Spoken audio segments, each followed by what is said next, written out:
라디오 문학관 세계 단편 소설 50선 가와바타 야스나리 원작의 이지의 무희 3부작 두 번째 시간입니다.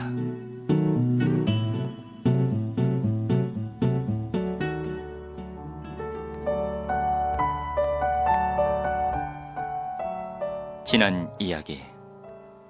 고등학교 1학년인 나는 홀로 여행을 떠났다가 우연히 유랑극단 일행을 만난다. 소녀 무희에게 호기심과 정을 느낀 나는 그들과 함께 여행을 하기로 한다.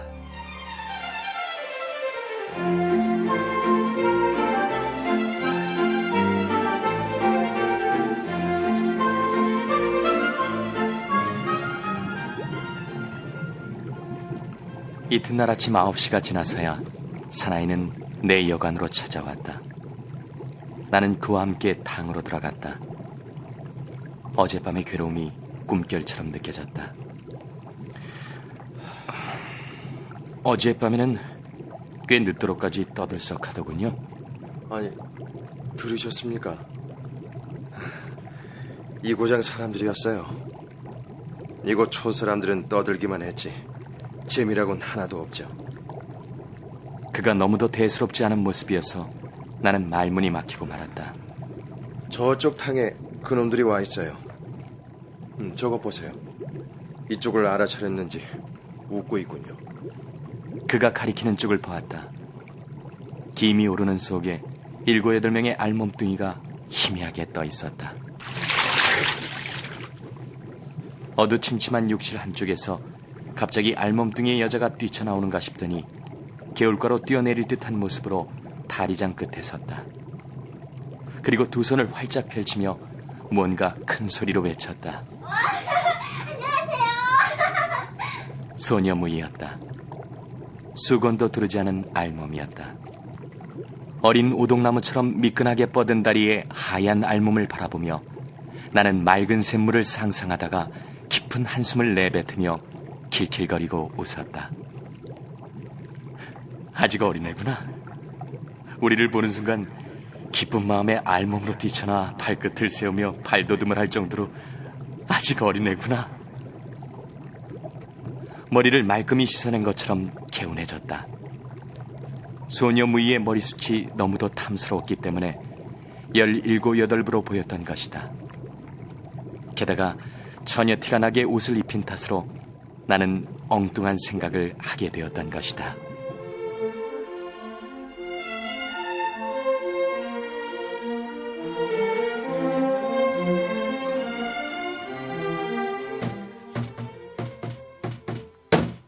밤에 종이를 도매로 팔고 다니는 행상인과 바둑을 두고 있는데 여관 마당에서 갑자기 북소리가 울려왔다. 놀이패들이 왔군요. 저런 것들에게는 흥미가 없어요. 당신들 차례예요. 나는 여기다 뒀어요. 지물상은 승부에 집착하고 있었다. 내가 뒤숭숭하게 들떠있는 사이에 연예인들은 벌써 돌아갈 채비를 하는지 사나이가 마당에서 말을 걸어왔다. 재미가 어때요? 나는 마루로 나가서 손짓을 하며 불렀다. 연예인들은 마당에서 잠깐 수근거리더니 현관으로 돌아왔다. 처녀 3사람이 차례차례로 일본의 기생인 게이샤처럼 절을 했다. 안녕하세요. 안녕하세요. 안녕하세요. 지물상은 연예인들은 거들떠보지도 않고 바둑판의 눈을 하나하나 세어보고 나서 더욱더 주의 깊게 두어 나갔다. 나는 이기고 있던 바둑을 지고 말았다. 어때요? 한 판 더. 다시 한 판만 더 둡시다. 응? 내가 아무 뜻도 없이 웃기만 하니까 지물상은 단념하고 일어섰다. 처녀들이 바둑판 가까이 모여들었다. 오늘 밤은 또 어디로 가는 겁니까? 가긴 가야 되겠지만. 사나이는 처녀들 쪽을 보았다. 어떡할까? 돌아다녀봤자 손님도 없을 텐데 오늘 밤은 그만두기로 하고 놀기나 할까? 좋아요. 그들은 오목을 두면서 12시가 넘도록 놀다가 갔다. 소녀 무희가 돌아가고 난 후에는 아무래도 잠이 오지 않고 머리가 또랑또랑해져서 나는 마루로 나가 짐을 싼 아저씨를 불러보았다. 짐을 싼 아저씨! 짐을 싼 아저씨!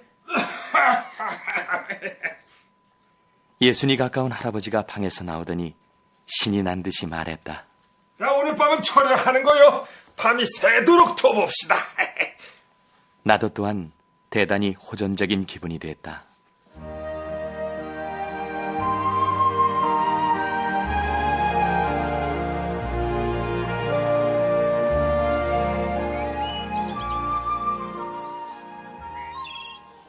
그 다음날 아침 8시가 유관호를 떠나기로 한 약속 시간이었다. 나는 큰 길 옆에 있는 여인숙으로 갔다. 연예인들은 아직도 잠자리에 누워 있었다. 나는 당황해서 마루에 우뚝 서 있었다. 이거 이런. 내 발치에 있는 자리에서 소녀 무이가 새빨개진 얼굴을 두 손으로 가리고 말았다. 어젯밤에 짙은 화장기가 아직 남아 있었다. 이 정서적인 잠자는 모습이 내 가슴을 물들게 했다. 그녀는 눈이 부신 듯 휙 돌아눕고는 손바닥으로 얼굴을 가린 채 이불에서 빠져나와 마루에 앉더니 얌전히 절을 했다. 어젯밤엔 감사했습니다. 그 바람에 장대처럼 서 있던 나는 당황했다. 사나이는 큰 처녀와 같은 잠자리에서 자고 있었다. 그 모습을 보기 전까지 나는 두 사람이 부부라는 것을 모르고 있었다. 대단히 미안하게 됐군요. 오늘 떠날 작정이었지만 오늘 밤에 연애가 있다고 해서 우리는 하루 더 묵기로 했죠. 40대 여인은 잠자리에서 반쯤 몸을 일으키면서 말했다. 나는 그들에게 버림을 받은 것처럼 느꼈다. 사나이가 말했다. 내일까지 기다려주지 않겠어요? 장모가 하루 더 있어야 한다고 우겨대니 할 수 없죠. 내일 함께 갑시다. 모처럼 일행이 돼주셨는데 우리 고집만 내세워서 미안합니다만 내일 모레가 여행길에서 죽은 아기의 49일째 되는 날인데 49제만은 시모다에서 해주겠다고 생각을 해왔기 때문에 무슨 일이 있어도 내일은 떠날 겁니다. 이런 말을 해서 실례가 되겠지만 이것도 이상한 인연이 아니겠어요? 그러니 내일 모레 그 애를 위해 잠깐이나마 명복을 빌어주세요. 나는 출발을 연기하기로 하고 아래층으로 내려왔다. 사나이가 산책하러 가자고 했다.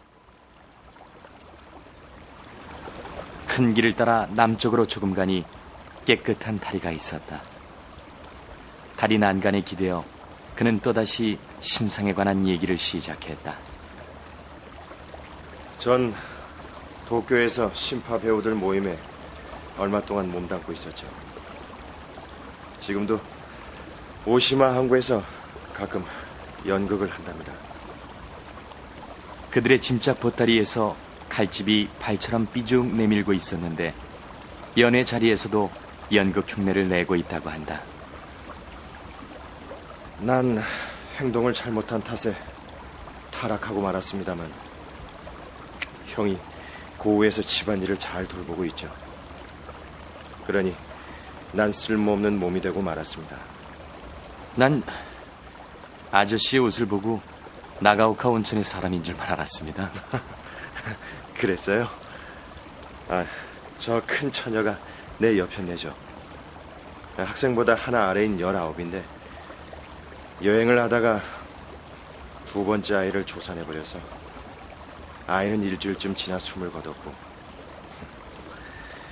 여편네는 아직도 몸이 회복되지 않았어요. 저 할머니는 여편네의 친정어머니죠. 무희는 내 친동생이고요. 14살짜리 여동생이 있다고 하시더니 저예요. 여동생에게만은 이런 일을 시키지 않겠다고 생각했는데 거기엔 또 그럴 만한 사정이 있답니다. 그리고는 자기는 에이키치, 아내는 지오코, 여동생이 카오루라는 걸 말해주었다. 또 한 사람 유리코라는 17살 된 처녀만이 오시마 태생으로 고용살이로 따라다닌다고 했다.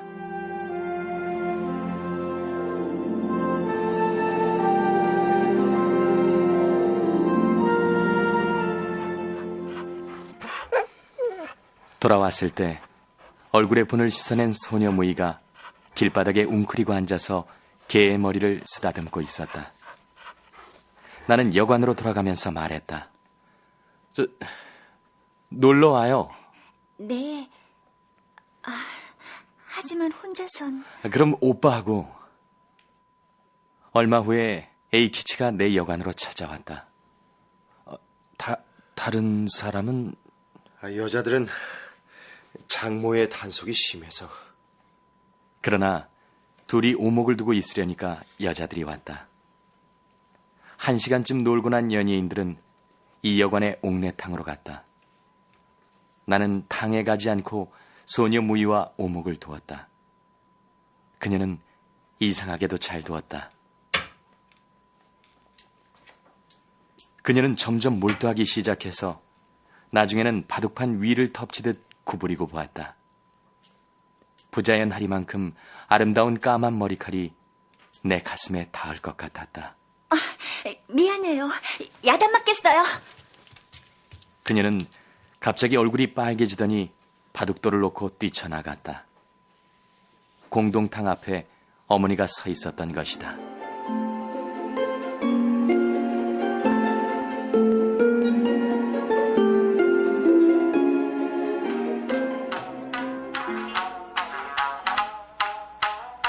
밤에 내가 여인숙으로 찾아가 보니 소녀 무이는 어머니에게서 샤미센을 배우고 있는 중이었다.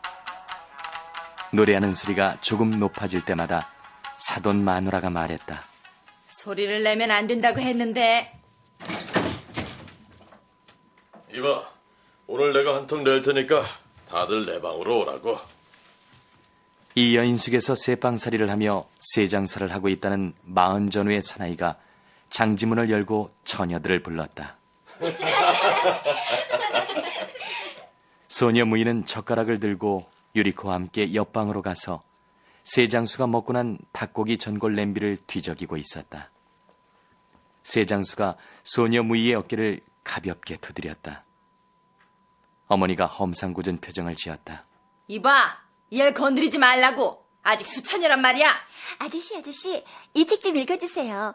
미도코몽 만육이라는 책이에요. 그러나 세장수는 금세 일어나 돌아갔다. 나는 하나의 기대감을 가지고 얘기책을 집어들었다.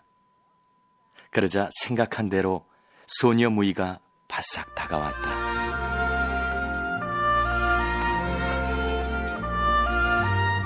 내가 읽기 시작하자 그녀는 내 어깨에 닿을 정도로 얼굴을 가까이 대고 진지한 표정으로 눈도 깜빡이지 않고 내 얼굴을 바라보고 있었다.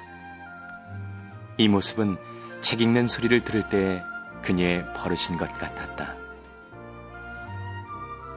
이 아름답게 반짝이는 새까맣고 커다란 눈은 소녀의 가장 아름다운 부분이다. 쌍꺼풀의 선이 말할 수 없이 예쁘다. 그녀는 꽃처럼 탐스럽게 웃었다. 계세요? 얼마 후 요리집 하녀가 소녀 무이를 데리러 왔다. 변성기니까 절대로 노래를 부르면 안 돼. 사돈 마누라가 말하자 그녀는 북을 들면서 가볍게 고개를 끄덕였다. 소녀 무이는 요리집 2층에 얌전히 앉아서 북을 치고 있었다. 그 뒷모습이 옆방에 앉아있는 것처럼 보였다. 북소리는 나를 마음속으로 명랑하게 춤을 추게 만들었다. 지오코와 유리코도 같은 연애 장소로 불려갔다. 1시간쯤 지나서 4명이 함께 돌아왔다. 이것뿐이에요. 소녀 무이는 움켜쥐었던 주먹에서 50전짜리 은화를 사돈 마누라 손바닥에 떨어뜨렸다. 그들은 또 여행길에서 죽은 아이에 관한 얘기를 했다. 맑은 물처럼 깨끗하게 비쳐 보이는 아이를 낳았어요. 아이는 울만한 힘도 없어 보였어요. 그래도 일주일간이나 숨을 쉬었죠. 호기심도 없고 경멸하는 마음도 갖지 않은 그들이 떠돌이 연예인 따위의 인간들이라는 것을 잊어버린 듯한 나의 평범한 호의가 그들의 가슴으로 스며드는 것 같았다. 나는 어느 사이엔가 오시마에 있는 그들의 집까지 함께 가기로 되어 있었다. 할아버지가 있는 집이 좋을 거야. 거기라면 넓고 언제까지라도 있을 수 있고 공부도 할 수 있고.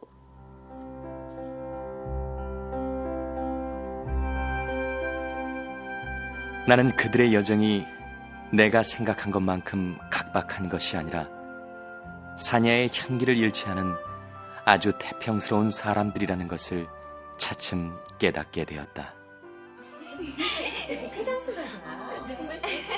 그들은 고륙이며 형제들인 만큼 각자가 제각기 육친다운 애정으로 끈끈하게 얽혀 있다는 것도 느낄 수 있었다.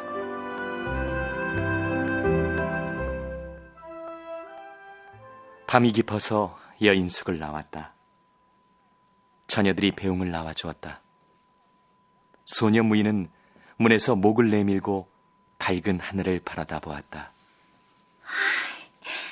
달님, 내일은 시모다로 가게 돼서 정말 기뻐요. 아기의 49제를 지내고 어머니가 빚을 사주시고 그 밖에도 많은 여러 가지 일이 있을 거예요. 활동사진에 데려가 주세요. 시모다 항구는 떠돌이 연예인들로 하여금 타양의 하늘 밑에서 고향을 느끼게 하는 그러한 공기가 감도는 거리인 것이다.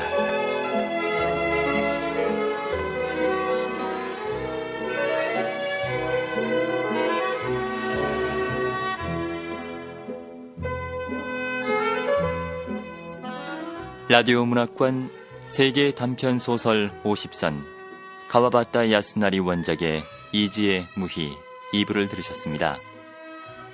이 작품은 작가가 고등학교 2학년 때 이주로 여행을 하면서 체험한 한 토막의 이야기입니다. 오늘은 작품 속에 나타난 작가의 자전적 요소에 대해 한국외국어대 일본어과 최재철 교수의 말씀으로 들어보겠습니다. 이즈의 무희는 가와바타 스스로가 사실에 가까운 이야기라고 해상하고 있습니다. 그래서 실제 체험이 많이 녹아있는 작품이라고 볼 수 있는데 여행 체험이라든지 고아 기질이라든지 사랑이 배경에 있습니다. 우선 여행 체험으로는 가와바타가 1918년에 이즈 지방으로 처음 여행을 떠난 그 기록으로 유가시마의 추억이라는 글을 적고 있습니다. 이 작품은 그 소년이라는 소설로 발전하고 다시 이즈에서 만난 유랑 극단의 그 소녀를 만난 이야기가 바로 이 이즈의 무희가 됩니다. 가와바타는 이 여행의 수학을 뭐라고 얘기하고 있는가 하면 이전보다도 자유롭고 담담하게 걸을 수 있는 광장으로 나왔다고 표현하고 있습니다. 이즈의 초안부에서 밝히고 있는 바와 같이 주인공 나는 고아 기질에 뒤틀려 있다고 하는데 이 고아라는 것은 가와바타 자신의 운명과도 같은 것이었습니다. 16살 때까지 할아버지를 잃고 혈혈단신 고아가 돼서 그러한 환경이 주위와의 관계에서 자조적으로 고아 근성이나 식객 근성이라든지 피해자 기질 이런 말로 표현하고 있습니다마는 이 작품은 스스로 고아 감정에서 탈피하고자 여행을 떠난 나아가 유랑극단의 예인들과 접촉하고 가오르에 대한 옅은 사랑과 예인들과의 의사 그리고 가족과 같은 그러한 체험 이런 교류를 통해서 마음의 병인 고아 기질이 치유된다는 그런 이야기를 하고자 했던 작품입니다. 그것은 가와바타의 작품의 그 자전성이라고 볼 수 있겠습니다.